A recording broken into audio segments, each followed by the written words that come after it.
Olá, vamos ao nosso evangelho de hoje, que é quarta-feira, 25 de fevereiro. Vamos começar com uma prece, elevando o nosso pensamento ao Pai, a Deus, em gratidão por mais este dia que se inicia, mais este dia que abrimos os olhos da carne para viver esta experiência. Gratidão ao nosso Mestre Jesus, que é o nosso modelo, o nosso guia. A espiritualidade amiga, nosso anjo da guarda, espíritos protetores. E pedir que estejam conosco neste dia que se inicia, na nossa jornada, no nosso trabalho, nos nossos lares, a nos inspirar o bem, os bons pensamentos, as boas palavras, as boas ações, a nos inspirar a não acatar os impulsos da raiva, dos maus pensamentos. Que nós consigamos um tempinho para estar contigo, Mestre, porque Tu sempre estás conosco. Que este nosso pequeno momento seja de aprendizado e que, sobretudo, nós consigamos colocar em prática um pouquinho do que vamos aprender. Gratidão, Pai, gratidão, Mestre, espiritualidade amiga, e fiquem conosco, hoje e para todo sempre, que assim seja. Então vamos a uma reflexão do Evangelho segundo o Espiritismo, um estudo breve. Vamos ver o que nos vem hoje? Vamos lá. Então, caiu para nós aqui a introdução do Evangelho segundo o Espiritismo. Nós já vimos, eu vou baixar um pouquinho aqui, em outros momentos, que a introdução do Evangelho segundo o Espiritismo se divide em 4 partes, né? E que a quarta parte, vamos só conferir se não estou equivocada. Isso mesmo. A quarta parte é um resumo da doutrina de Sócrates e Platão. O que o Evangelho vem nos explicar? O que Kardec quer nos explicar? Que Sócrates e Platão, vamos lembrar, estes pensadores, 400 anos antes do nosso mestre vir ao planeta, reencarnar. O nosso mestre foi o que esteve conosco desde a concepção do planeta Terra. Mas ele reencarnou ali, né, o que marca o nosso tempo, 400 anos antes de Jesus encarnar na Terra. Tinha Sócrates e Platão, que todos nós conhecemos, nem que seja de ouvir falar, né? Sócrates não escreveu nada. Sócrates era um filósofo, pensador, e Platão era o seu discípulo. Platão, sim, que foi quem escreveu tudo o que Sócrates disse, deixou dito, ensinava. E por que Kardec botou Sócrates e Platão aqui? Porque Kardec vai explicar para nós, os espíritos, né?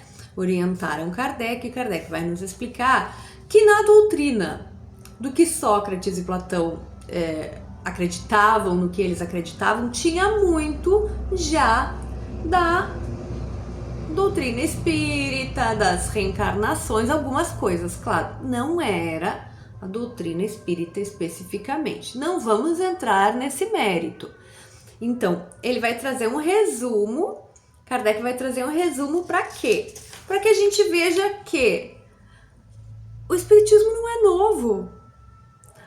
A verdade sobre a lei, as reencarnações, a vida, a Deus, ele é muito antigo, ele veio sendo trazido aos poucos, né?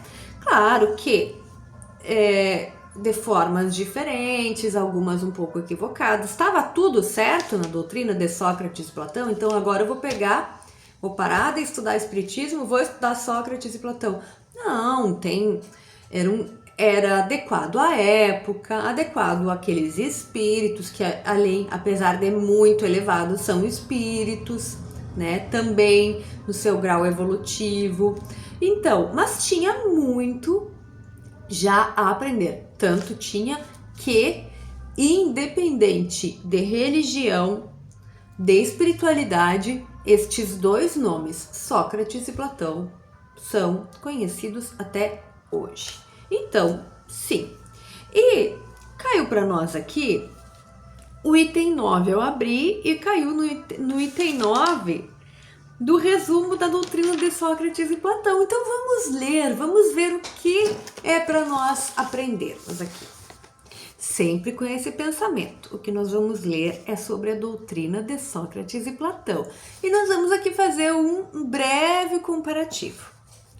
Se a morte fosse a destruição completa do homem, seria uma grande vantagem para os maus, visto que se libertariam ao mesmo tempo de seu corpo, de sua alma e de seus vícios. Somente aquele que adorna sua alma com os verdadeiros enfeites poderá esperar tranquilamente a hora da partida para o outro mundo.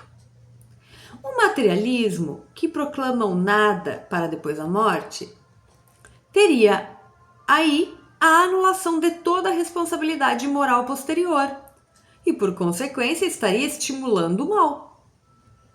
Pois a pessoa má teria tudo a ganhar com o nada.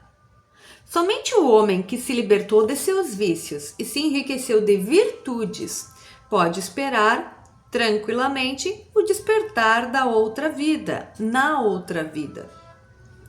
O Espiritismo nos mostra, através de inúmeros exemplos, o quanto é aflitivo para os maus a passagem de uma vida para outra, ou seja, a entrada na vida futura. E aí, aqui, Kardec nos aconselha a ler O Céu e o Inferno, o livro Céu e o Inferno, segunda parte, que é onde tem os depoimentos dos espíritos, para a gente saber mais sobre isso, sobre como nós chegamos no plano espiritual conforme foi a nossa passagem no plano físico. Então, o que é importante nós sabermos? Que aqui tem uma parte que está em negrito, onde traz o conhecimento segundo Sócrates e Platão. E depois Kardec vai trazer um comentário.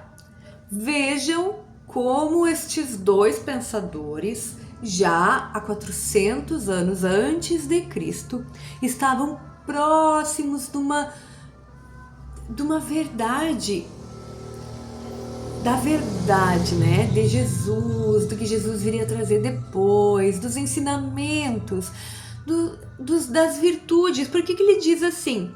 Se a vida terminar, Sócrates ficava pensando, eles eram pensadores, se a vida terminar com o corpo, então qual é a vantagem de ser bom?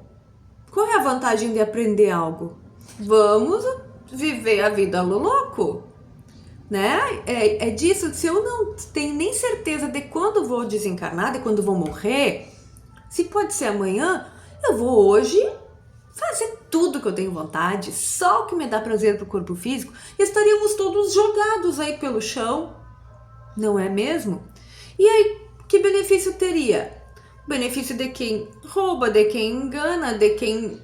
Por quê? Porque terminou o corpo, terminou tudo. Sócrates dizia não é assim, não pode ser assim, a consciência diz que não é assim. Ele estava bastante perto e depois Jesus vem afirmar isso, o Espiritismo vem afirmar, a nossa consciência, a nossa lógica nos diz isso. Por isso que as religiões existem, todas elas que acreditam na continuidade da vida após a morte. E tem vários itens, né, que vem falar aqui ao todo, são 21 itens que comparam o pensamento de Sócrates e Platão com o Espiritismo. Vem falando já. Para que Kardec fez isso? para comprovar que não era Kardec que estava falando, que já há 400 anos antes de Cristo, duas figuras como Sócrates e Platão já pregavam palavras muito parecidas com a moralidade do Cristo. Muito bem, e que o Espiritismo vem confirmar. É bonito, né? É muito bonito. Vamos então ao nosso Livro dos Espíritos. Nós estamos estudando o Livro dos Espíritos na sequência. Estamos também, hoje é o dia das introduções. Estamos na introdução do Livro dos Espíritos, que diz assim: Introdução ao estudo da doutrina espírita. E esta introdução do Livro dos Espíritos tem 17 partes. E nós já estamos na 13, Divergências entre os Espíritos. Nós não vamos ler todo aqui, mas leiam em casa, se tiverem vontade. Mas para a gente tomar um conhecimento inicial aqui, eu fiz algumas anotações. O que os opositores? Kardec, nessa introdução, ele fala muito sobre os opositores da doutrina, né? O que os opositores muitos falam? Que tem divergência entre os espíritos. Por que eles não falam exatamente a mesma coisa, né? E aí usavam como base para dizer que então era tudo mentira. Aí Kardec vai falar sobre divergência entre os espíritos e vai dizer assim: os espíritos são diferentes como nós somos diferentes. Existe diversidade de pensamento entre os espíritos, porque senão seria, vamos pensar, a lógica nos diz, se eles falassem exatamente com as mesmas palavras, exatamente a mesma coisa, o espírito guardaria a sua individualidade, que é a sua personalidade, o seu conhecimento após o desencarnar? Não, né? Então é isso que ele fala. O espírito mantém a sua individualidade, a sua personalidade, o seu conhecimento adquirido. Então não tem como as respostas serem exatamente iguais, senão seria um rádio lá tocando uma música. E não é disso que se trata. O espírito, a doutrina fala, mantém a sua individualidade, né?